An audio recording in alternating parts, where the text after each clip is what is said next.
as the countdown rolls to 0. And we'll let everybody kind of get in here and check the audio as we always do, as we've got baseball's best mate on this Thursday morning in Australia, Wednesday night in North America. Dan Vaughn with you, coming to you from North America. So that's probably that's why I said Paul may be joining us in a moment or two. He's actually caught on the train.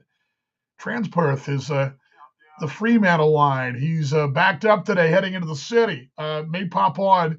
Hopefully he does. If not, we'll fly solo today and get you a look at the ABL round number 3. But first, play the most famous Australian baseball song at the moment. Well, the only one, really. There's only one jam. It's right here, open here on Baseball's Best Mate. Promise.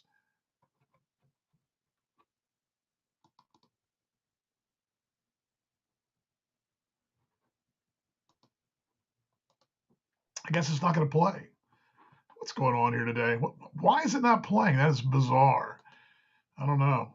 Bizarre. Well, anyway, we played it last week. I don't know why my jams aren't playing. I guess I can try to had it all loaded in there. All right. Well, little wheels off moment. That's what it is. What it is. It is what it is. Glad you guys are along. Get everybody get settled in. Of course, if you're watching on the replay, we're glad you're here. If you're on the podcast side, which this podcast is always up immediately following. Of course, today it won't have the greatness of our jam. Why is our song? I might as well just load it in again, right? Can I just do that while we're just chatting here amongst ourselves? I mean, why not?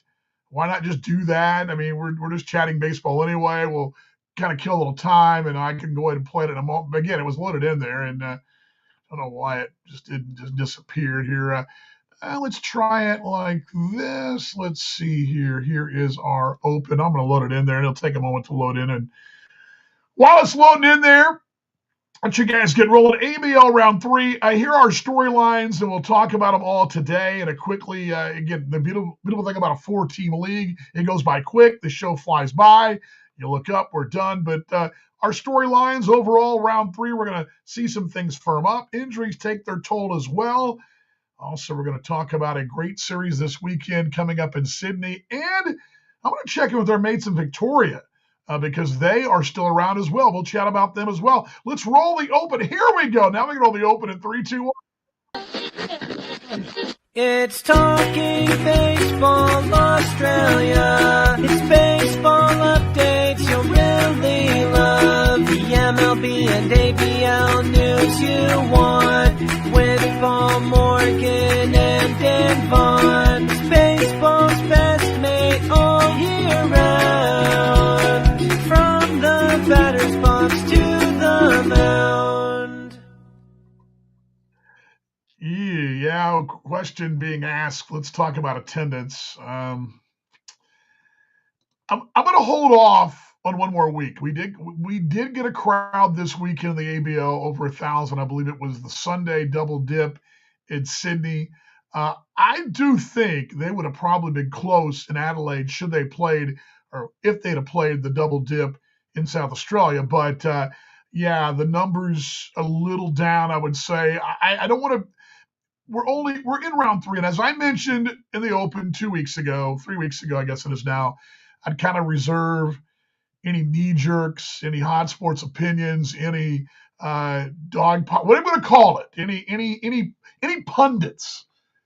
I would wait until round 3 was in the books and start to head that way. But yeah, there is some concern there on the attendance side. It is what it is. I think there's several reasons for it. I'm going to go with at the moment that it's just early. But yeah, I was very glad to see Sydney get that number last week. That was great. And I believe I think that's what I wrote down, but I'm going to hold off on that until next week. But yeah, let's just go ahead and tell you that it's going to be a lower attendance overall this year because you're looking at 4 teams, right? We know this. But it took you to the final game, basically the double dip, to get 1,000 folks in the seats on a Saturday. That is a concern. But again, that's when Dr. Vaughn's going to sit down and try to fix what ails the league. And I know that it doesn't go over well. I know we do. I know we've ruffled some feathers here on baseball's best mate. I know that. We're not the darlings of the league, despite doing this for 14 years.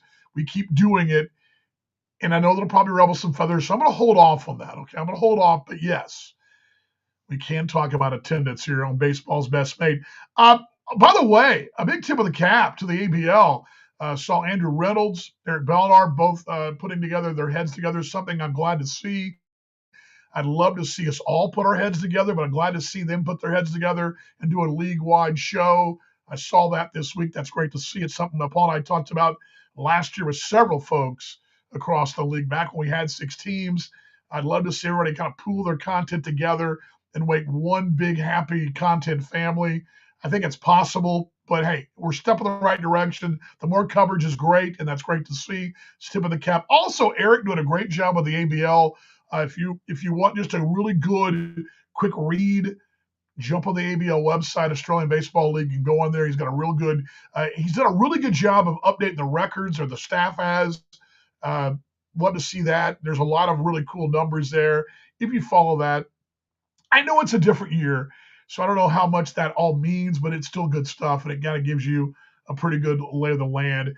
What we do here, it's less guest intensive, more our opinions, and it's what we do here. Paul Morgan and Dan Vaughn here. We've done this now for 14 years, and I like to think we know a little bit about the game. We're not experts. We know enough. I mean, calling games for a living should give you some credence in the ABL, and I've been going over there now every year since 2012. So there's that. So anyway, that's just a little lay of the land. Again, storylines of the week. Injuries take their toll. Overall, looking things firming up in round 3.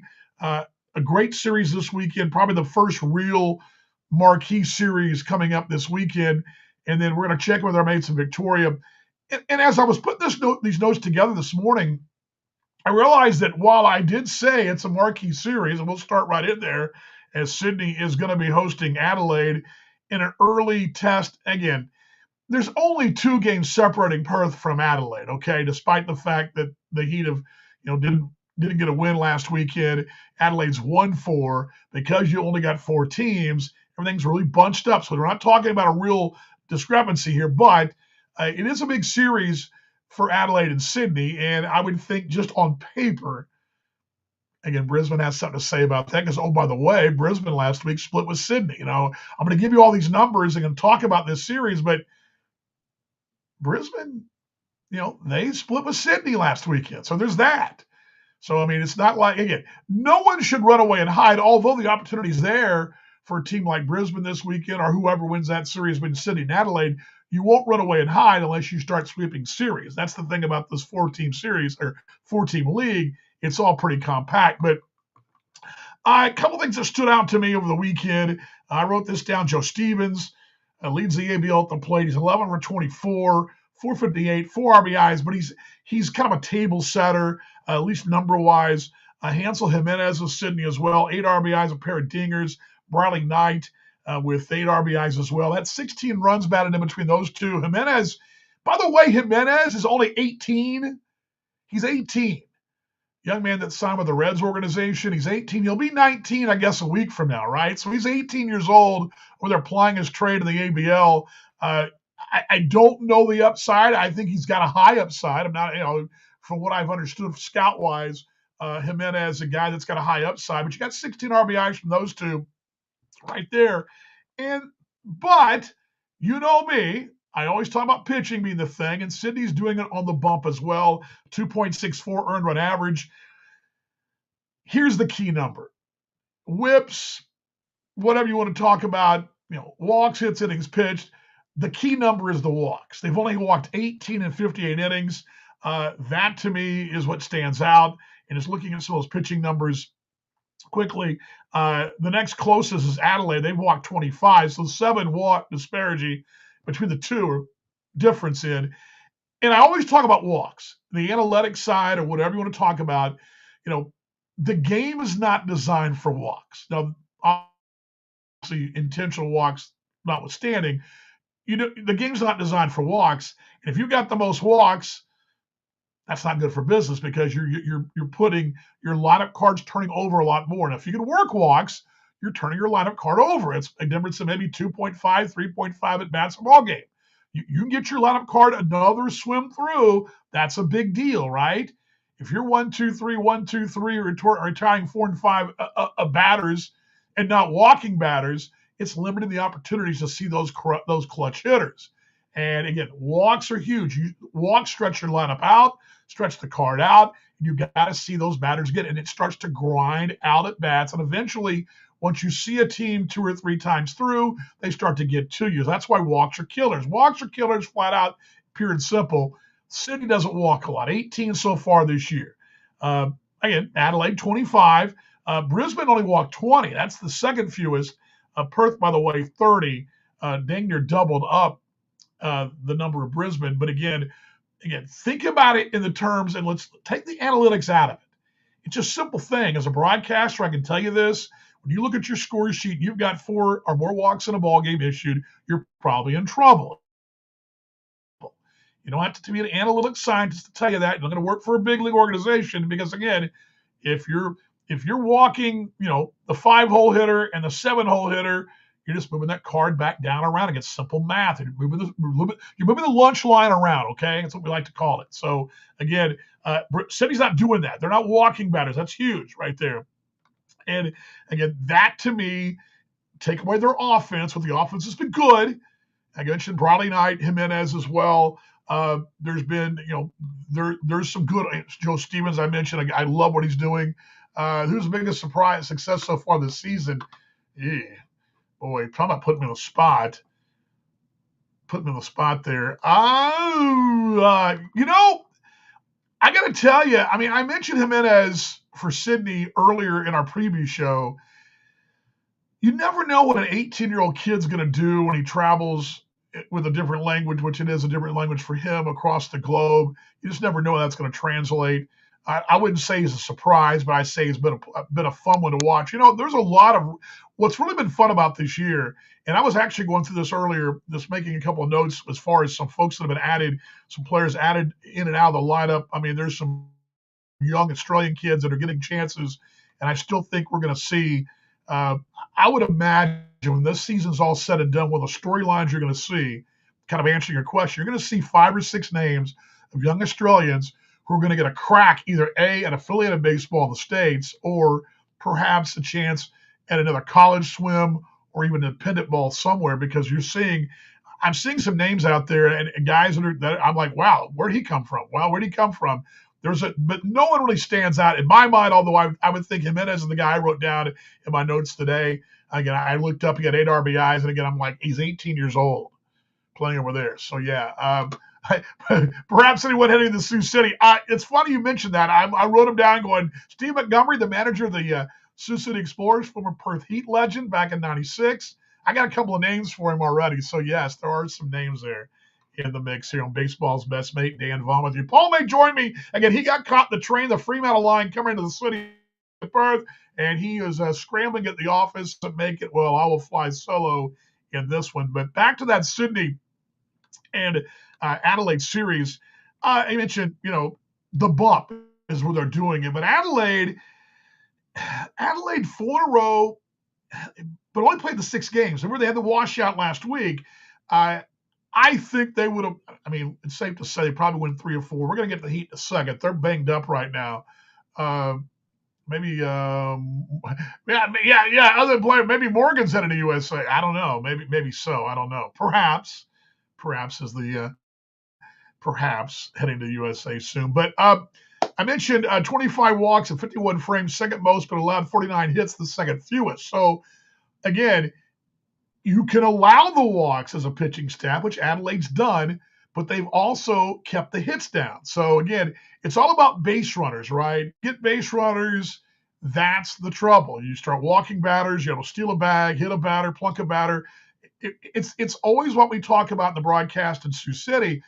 It's the walks are a problem, but if you compound the walk with a double, you compound the walk with a hit by pitch, you compound 2 walks with a home run, that's the problem. Walks in of themselves, if you walk a batter but go 1, 2, 3 behind them, You can live with that, right? But if you start walking a pair, a double mixed in, you're in trouble.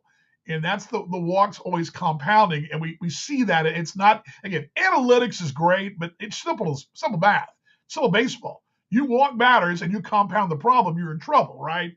Adelaide's not done that. That's kept them out of trouble. Now, granted, they didn't get those two other ball games in against Perth, but I still feel like they would have won the series. They have the half game lead right now. Adelaide, you'd have told me a week ago Adelaide leading the league in stolen bases. I'd have probably said no, Sydney, but no, they do have the league in stolen bases. It's been kind of a balanced attack on the base paths with the Devin Sotabon, pair of bags, Jack Parrington with a couple as well. RBI wise, Parrington's got 7. Nick Ward had a fantastic week. He's a monster. 286. I was like 400, 286 for Parrington, but Ward, and he only played, the partial series. They didn't play the whole series. He might be hitting 500. And here's the fun part. I think this is interesting. There's a really good chance in a 4-team, and it's hard to hit 400 in a 4-team league, but I would think there's an opportunity here because we've had years, even in a 6 and 8-team league in the Australian Baseball League, where guys have hit 400 the better part of a year and then tail off. I think 400 is a real possibility this year. Now, maybe I'm out on a limb here. It's a possibility, but Ward hitting 400, he did it all last week. This is a guy, and he's a guy we talked about him coming back to the ABL. He's a wrecking machine there, and it's going to be interesting to see, can the Sydney pitching staff handle Adelaide's offense and vice versa? But I think that's the real question mark in this one. It's going to be tough because, again, you're playing at home. It's a home. Pardon me, it's not a home series. Sydney's at home. But that's the matchup. Great hitting against good pitching. I think it's a delicious matchup this weekend. And Adelaide, the 305 clip, and Sydney can match them with 21 extra base hits. That's the one thing I love about Sydney. So this series has a lot of moving parts here. You got Sydney's pitching staff, outstanding. Adelaide's been very good. The offense, Adelaide's been really good. Sydney's kind of hanging in there. But it's the extra base hits. Sydney's been great with the doubles and the home run numbers. Those all add up. And again, it's about total bases. Get everybody aboard. It's going to come back down. Can Sydney keep the walks at 18 or not 18, but keep it a minimum? Things should go well for them. But it should be a great series. It's the two teams on paper, the standing sheet that have the best record. And Brisbane got something to say about that too as well. But again, big early series. I'm going to call it a separation series. It's an opportunity here for one of these two teams to separate themselves from the pack. Just I'd agree. Not a lot, but perhaps a 2-game lead as opposed to a 1-game lead or a half-game lead. So big series here for Adelaide and Sydney. And I'll wait and see if Paulie shows up. If he does, he can give his prediction there. But just my notes in the series there. Again, I love what Sydney's doing in the bump for the first 2 rounds. Again, we're only in round 3 now, so still that 2.64 ERA, but only 18 walks. To me, that's the key of the series. That's the key of this whole thing. Can they keep those walks to a minimum? Baseball's best mate, Dan Vaughn with you. Again, Paul Morgan usually here, but on the Fremantle line, heading into the city. Busy commute on a Thursday morning. It's not Thanksgiving yet. It's Thanksgiving tomorrow here in the U.S. And wishing you folks around the globe happy Thanksgiving from North America here in Texas as well. All right, Brisbane has got Perth this weekend. Now, the Heat, let's just start with their storyline. They're banged up. They're not going to have Tim Kelly this week. I know Warwick Saupold, I saw not the lineup, but the roster. He's not making the trip, not due to injury, but there's a different look for the Heat this week. I believe Saupold's not going over. Byron Armstrong and Angel and Zacco not going over as well. They're going to be a little shorthanded. A couple of youngsters getting a chance. Although 20-year-old Rave prospect Nicandro Ibar is going over. Just a utility piece, young man that's he's intriguing from the standpoint. If you look at his numbers and his splits, he hasn't really had a full sample size anywhere, but he's hit pretty much everywhere he's played. He's a utility guy, only 20, young man that's got a real high upside for the Dominican Republic, and it should be interesting to see what he develops, but he comes in with a little help there. Also, Andrew Hurlbrink. He's an Australian young man who played collegiately at the University of Houston, Victoria, down in South Texas. He also joins the fray, a lefty, making the trek over. Brisbane-wise, Jeremy Atkinson, the Australians back on. No real changes for them. But again, the Heat has some pieces, but they're banged up. You're missing Tim Kennelly. Tim Kennelly is a top 5 piece in the ABL, no matter what team he's on, right? And not only does he provide offense, he provides leadership. There's a force there. It's just a certain panache of having a TK on the roster, right? And he's not there. You're going to miss him. And, Perry Ross got a handful with that club. And again, I just my understanding from what Paul's told me, I was going to have him dive more into this, but the Heat are banged up. They're banged up last week. They're going to be banged up. They're thin right now. There are a lot of youngsters getting a chance. Not quite 40, though. I think 36. Is that right? Somebody asked him, he's 40. Hard to believe, though, Alex Hall, 2 hits shy of 250. It just seems like yesterday he was a rookie heading over to play for the Brewers organization. But again, Drake Logan, a guy that's a White Sox farmhand. One thing to watch about him, and this is what I love about the ABL. Remember now, while we want to develop Australian prospects, that's the biggest thing. There's also development for the import prospects. Drake Logan, a guy that if he can cut those strikeouts down, he's going to be something over in the States. He's had a little time at AAA, AA, High A with the White Sox organization. The real knock has been, can he cut the strikeouts down? That's been the real knock. He's got, so far 14 strikeouts, 8 more than Leonardo Pena there, the Perth Heat. So he leads the team. But let's watch and check back with me in 3 or 4 weeks. Can he curtail those strikeouts, get those strikeouts down? Outside of that, he's been great. Great at the plate, home run power, you name it. He covers the outfield. And really, if he can lower those strikeout numbers, I think he's going to be really dangerous overall. But again, he's got to carry this ball club because, again, waiting across the way in that dugout, Robbie Perkins. By the way, great note from the ABL about Robbie, 4 RBI shy of becoming the 6th modern-day ABL player with 200. You know how I feel about Robbie Perkins. Team Australia stalwart, a young man who's been behind the plate, calling. Great defensive piece as well. But Perkins, so goes him, so goes his Brisbane. Brisbane's not alone. I thought Liam McDonald last weekend on debut, 4 hits in just 4 ball games. You put him with Robbie Perkins, he's got 7, carrying that 318 average. And if Robbie, again, plays every game over the weekend, I saw the note as well that he could also move up.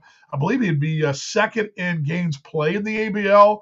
I believe Daryl George still leads that mark, 392. Andrew Campbell, 393. Trent Danny Antonio, 394. A lot of names from the early years of the ABL, at least the rebranded ABL, coming to mind there. But Lee McDonald, I think he's a guy to watch there. Brisbane just looking at what they've got, and I was looking at pulled up their numbers a moment ago. I had those up here on my screen, and I don't have them. Here we go. Looking down the list of what they've done hit-wise, Robbie Perkins, Lee McDonald had 4. Will Riley has had a good go as well, 273, 6 hits. He's 6 of 22, 3 RBIs as well. No one driving in ton. But again, we're only in round 3, so it's not like you got having 4 RBIs like Liam McDonald last weekend with a home run. That's huge through 1 round. He's only played the 1 round, but again, Perkins has driven in a pair. Riley 3, Rickson Wingrove 3. You've got Jake Burns 3. You've got a real good mix right there offensively. Looking at the league numbers as far as offense is concerned, I mentioned Sydney earlier with their numbers, dangerous with that extra base hit power. But again, let me pull this up here. I've got 2 screens. I'm also preparing for a high school football playoff game in Texas on Friday night. So I've got I got my screens all flying around here. But Brisbane, their clip at 278, that is 3rd in the league. But really, 246, that's 3rd in the league. Adelaide 305, Sydney 307. So that's the top rated offenses there in that series. Then it's 246 for the Heat, then 216 for Brisbane. Brisbane's average is down lower, but Brisbane has got the on-base percentage 278 against the Heat's 333. Purse actually hit the ball better than Brisbane. But as far as just looking at the numbers there, the long ball for Brisbane, 5 home runs along with Perth. Both clubs having hit 5 home runs. That's good for second in the 4-team league. Sydney leads the league with 8 home runs. So again, just looking at the weekend, I really think, again, you're missing TK. You got some youngsters already that went over to Adelaide last week. The Heat are going to really be up against it. But the good news is you should be well rested. You only played the limited series last weekend. Perth should have something in the tank as far as bullpen wise and pitching wise. Looking at the pitching wise number, the Heat 476. They've pitched. Again, you played fewer ball games, the 6 games, but a 476. That granted, that's 2 runs higher than what Sydney runs out there, but that's still the second best ERA. Now Brisbane has the highest ERA at 7.11. That being said, they're playing in that bandbox ballpark. But again, the real challenge is going to be for the Heat this weekend, just the number-wise, injury-wise, they're shorthanded there as they head to Brisbane here on Baseball's Best Mate. Dan Vaughn with you as we roll right along. Round number 3. Now, I mentioned injuries. I talked about that already with the Heat situation, missing TK. That's a big deal. We should start to see things firm up. You're now in round 3. You're going to see the numbers flatten out a little bit. You're going to see some of the things kind of come back. ERA is probably going to go up a little bit. Averages come down a little bit overall team-wise, but it should be interesting to see how those things meet up. And again, this 4-team league. I was waiting for Paulie, so I don't know if he's going to make it here because we're about 23 minutes in, and I think he's probably going to be a no-go in this one. I'll give you my prediction, my crystal ball here. I really believe this weekend Sydney and Adelaide will split that series. I think it's a split series. I think you've got 2 really good offenses. I think Adelaide will put up the numbers. I think Sydney will as well. I think what they do on the base paths are a little different. Adelaide will attack you a little more there. I do think Sydney is going to be up the top stolen base wise when it's all said and done. Their extra base hits probably contribute to the number being down a bit. I just think that's an even series. I think those 2 teams will fight it out back and forth. It'll be an even series. I think some runs will be scored there. Should be a fun one. Should be a lot of fun over there in Sydney as Adelaide and Sydney. I'm going to call for a split. I do believe Brisbane wins this series against Perth. I just think the Heat, again, not diving in too deep, but what I understand of the ground in the West is that the Heat are really banged up right now. And I will say this in closing about that series. When you have a banged-up club, a lot of youngsters going over, there's opportunity there. And we all know that opportunity knocks, and youngsters can step up, and it should be fun. I'm looking forward to going to the box scores and watching the highlights and watching the ball games and seeing how those numbers transpire to those youngsters. I want to see the young kids, how they battle over there in Brisbane for Perth. I mentioned as well, I want to shout out to our friends Victoria. Now, all right. This is an Australian Baseball League preview, but again, we're talking baseball in Australia. We're not just about the ABL. We're about baseball in Australia, and our friends in Victoria, the Melbourne Aces, are playing as well. I had a really good back and forth this week with some folks, a couple of folks over there in Victoria as well, and I really had a great conversation. Andrew Henderson is doing the games over there on YouTube for them. You can catch the Aces games on YouTube, and we were chatting back and forth a little bit about the league. And, I realized we hadn't really mentioned anything about the Aces and really what they're doing. I thought I'd fire this up. Why not? I mean, why not give you guys what's going on there with them? And they've got some big series coming up. Melbourne does, and they're playing. They're playing a series against a team called the Black Sox. Now, you're probably going, I don't know anything about the Black Sox. Well, the Black Sox are a barnstorming team that plays in the States during the U.S. spring training into the summer. They play a lot of exhibition series. It's a team for guys that get seen and get signed. A lot of those Black Sox players going to play in the American Association, the Frontier League, the Atlantic League, the Pioneer League. They go on and play in those leagues. They get a lot of spring training action, early season action as well. They play anywhere they can play, and they're coming over to Australia to play the Aces the 28th through the 30th over the weekend. They got fireworks on the 28th, which is Friday there in Victoria. They're at Altoona. And the Black Sox, they've got 20 players in the last few years have gone on to major league organizations. They've had there's not a game I broadcast in the American Association where a Black Sox player is not playing in the American Association who's been signed off that Black Sox roster. I believe they've got 3, maybe 4 regional teams that travel around and play. So there's a lot of opportunity there. And there's a lot of, they're really aggressive at promoting their players. And that's who's coming over to play the Aces in that first series coming back. Also, their Continental Cup is coming up on the 12th through 14th of December, and they're going to be playing the Killer Bees. That's another team from the States, the Yinzer Pro Baseball League. They're bringing them over. It's a team based up in Pennsylvania, Washington, PA. The Killer Bees, they, again, much like the Black Sox, you've got a couple of teams who travel around. They play, basically, it's barnstorming is what happened back in the 20s and 30s, the old Negro Leagues. The Negro Leagues were the black players were locked out of white baseball, so the black teams would go barnstorm. They'd play in small towns. They'd play local teams, state teams. They'd go to state fairs, county fairs. Thus, the term barnstorming. Barnstorming was not only you've heard probably Babe Ruth did a little barnstorming as well. There were traveling major league teams that barnstormed. It was a big thing in the 20s, 30s, and 40s.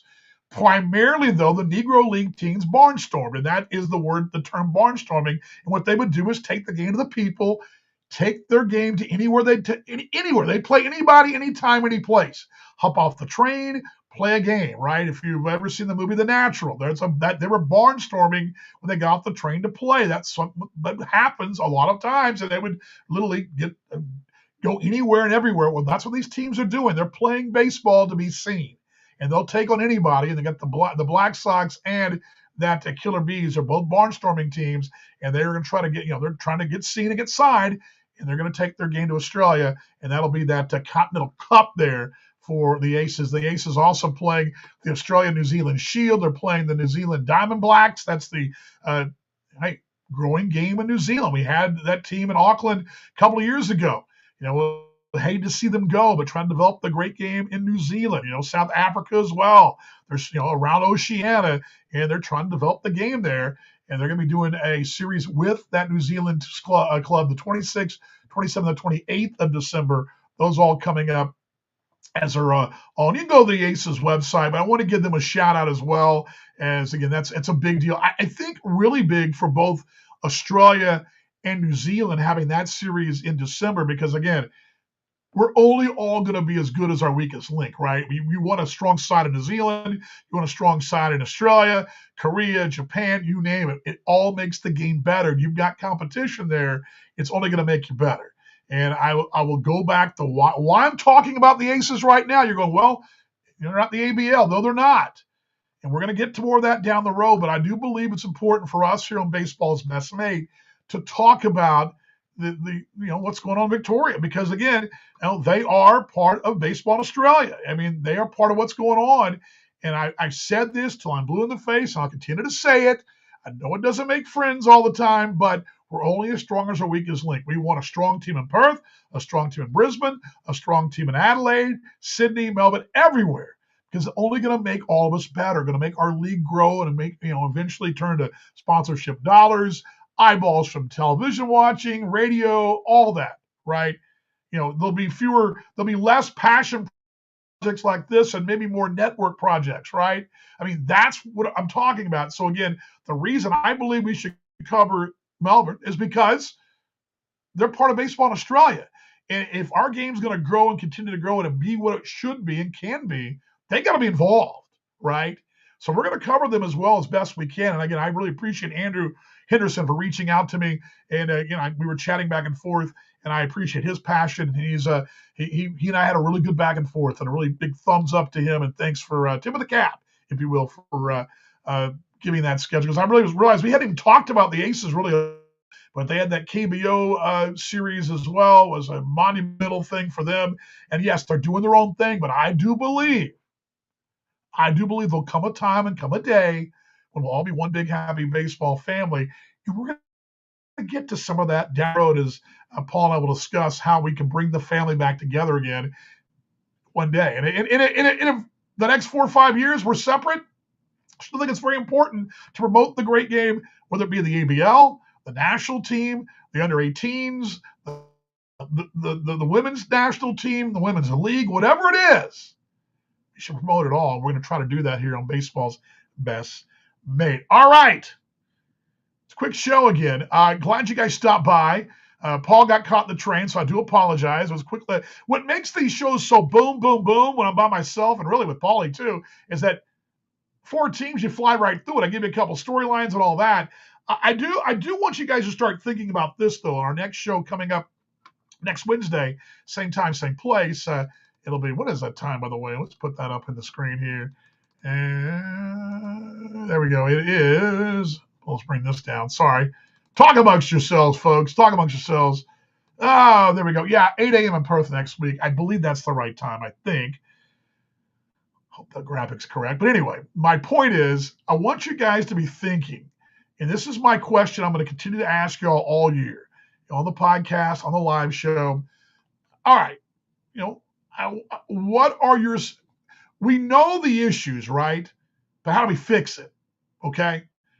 And I want everybody to start thinking, what's the one thing you think we should do to fix it? There's got to be, we get enough solutions out there, pull them together, I think we can fix this thing, right? So start thinking in those terms. What's the one thing you believe we got to do to fix it? And maybe it's a long answer, or maybe it's 5 little bullet points, but I want you guys to start thinking in those terms. And I'll ask that, what do we got to do? And I think one of the things is we got to talk about the aces. We got to talk about the elephant in the room. I think it's very important that we do recognize that we have a team not playing in the ABL. We have 4 that are playing in the ABL, but they're all professional baseball teams playing in Australia. And that's the ultimate goal, to promote the great game professionally and amateur in Australia. We're trying to do that.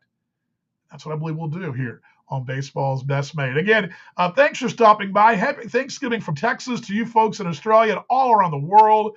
For Paul Morgan, I'm Dan Vaughn again. Thanks for being here. And I always say this every time I'm on the air in Sioux City, Iowa, and I say it every time. Let's be better fans tomorrow than we were today. Let's continue to support the great game in Australia. Support your team. If you are following the Aces, follow them. You follow the ABL, follow them. Support your team.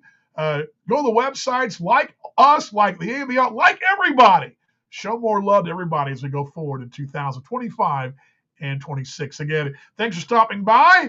We'll close this thing out, and I'll see you next week, everybody. Hopefully, Paulie will be back off the train then, and hopefully everything is going great in your world in Baseball's Best Mate. See you next time, everybody. Thanks for stopping by. Buy me some peanuts and Cracker Jacks. I don't care if I ever get back for its roots.